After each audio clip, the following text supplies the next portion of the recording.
And that's when the great Mikey McCoy showed up. And my husband's chief of staff, the amazing Mikey McCoy. My friend Mikey McCoy, the brilliant 24-year-old who at the time when Charlie was shot was 23 and was a hero that day.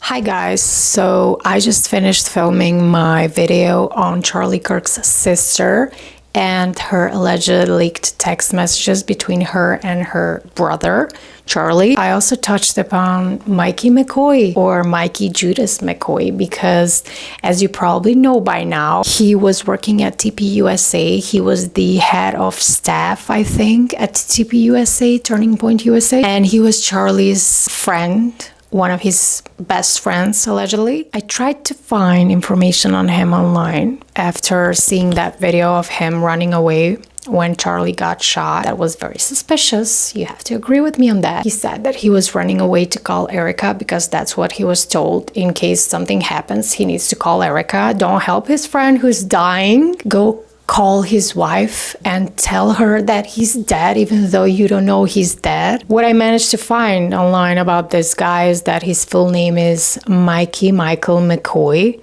and he's a young Turning Point USA staffer who rose from executive assistant to Charlie Kirk to becoming his chief of staff and public spokesperson. After Charlie Kirk's killing, McCoy has been prominent in memorials and in responding to online attacks and a number of conspiracies about his behavior that circulated on social media have been debunked or shown to be unproven. I would disagree with this because I think they're not debunked yet. I think he has to explain himself. What was he doing on the phone before Charlie was killed? Who was he calling exactly? Because according to Candace Owens, he made 3 phone calls and he claims that he called Erica. I don't believe that.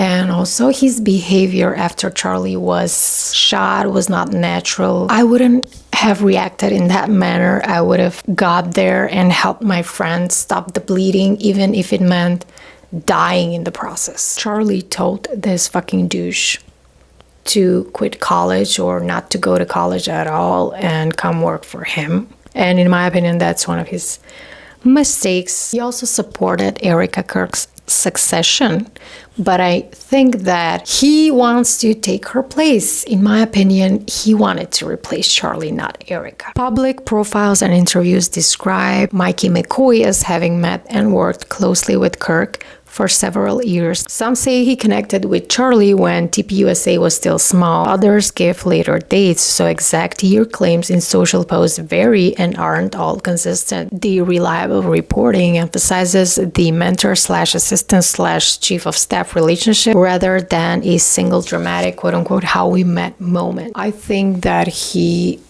does no more than he's saying. He does not have direct involvement in Charlie Kirk's assassination. However, I do think that he was too happy on the memorial on stage. He seems so fake.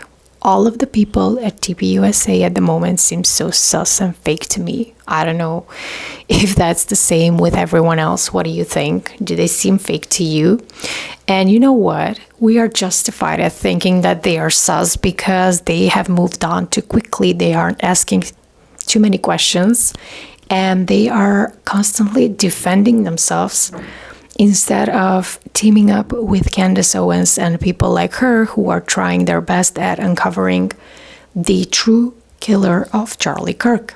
It seems like they don't care at all who killed him. They've accepted what the police told them, or they just don't care. They are grieving with a grin on their face. They are patting their dry eyes and they are pumping out content faster than ever. They want to move on quickly like it never happened, you know, like Charlie never existed.